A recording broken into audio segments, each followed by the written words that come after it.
Okay, so this is probably the closest I'm probably ever get to doing left-handed shooting here for the channel with, like a semi-real still stuff. So with that aside, and back to my dominant hand, hey everybody, what's up? This is Retrokid Reviews. Probably gonna have to fix my positioning right about, yeah, here.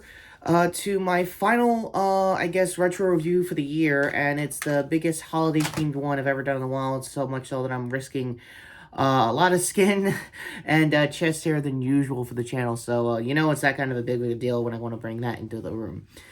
So yeah, with lighting aside, and my apologies, pretty much got another, turquoise style mess here going here. Yeah, cannot wait to spring clean next year, gonna be real with you. Die Hard, let's get this over with. So yeah, what's there to say about John McClane that hasn't already been said in my previous entry into the franchise? My I think pandemic review of the third movie. Pretty good.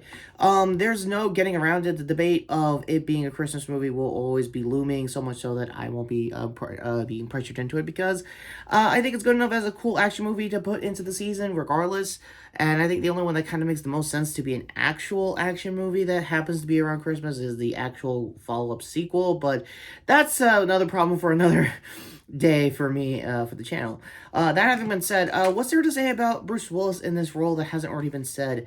Quite a lot, in case you could tell. There's some new, unique perspectives I found out, I think, with Will Neff's girlfriend's, watch. Caroline Kwan did a great watch of her own for the holidays for her stream, and turns out when she was how do I say this nicely, being a dancer in the LA scene back in the day, one of the extras of Hans's crew was actually a guy she knew in her work prior to streaming and all, and I think even acting. So yeah, I'm trying to be less personal than the usual just to get to the point. This movie's freaking rules. Like, there's the nice way of saying it, then there's the adult way of saying it. So, yeah, let's start off at the top. It is centered around Christmas. Yes, it is. John McClane going to see his estranged wife at her work in LA, and Nakatomi Plaza blows up. Hijinks ensue. But yeah, getting to the most obvious point, I could go on about the cast and everything. Hell, I could even talk about Reggie Johnson himself, Carl being now, I guess, not notarized, but like so famous to the point that they named his actor name for Invincible. Go to my reviews for that. Yeah, there's a lot of like nostalgia for it for me. I was like many generations of guys that grew up with the TV cut, then the regular cut. We saw later in life. I think this one I saw the TV cut more than entire two. To put it bluntly, with good reason. This was the stronger movie of the two and stronger of the three before we get to the other sequels I have to talk about that I might have to do a re-review of 5 someday. But yeah, where do we even start also with Alan Rickman, Hans Gruber? From what I remember to the lore of the movie and the behind the scenes, it was probably his first American movie ever. And man, did he hit the ground running quite literally. When the slow-mo shot of him falling was, I think they jumped the gun on the countdown for him to get the fall for the blue screen test. That's kind of how it was. Again, I could be here all day about that on the behind the scenes. So where is my unique perspective on this?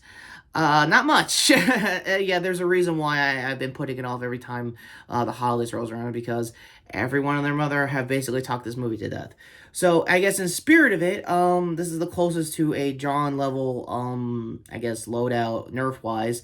So aside from the fake as hell light up Beretta here, which would normally be a service pistol if I lining it up with the actual figure. Yeah, pretty much. Also, this is a Diamond Select figure, and yes, I am not a lefty, unlike Bruce Willis here.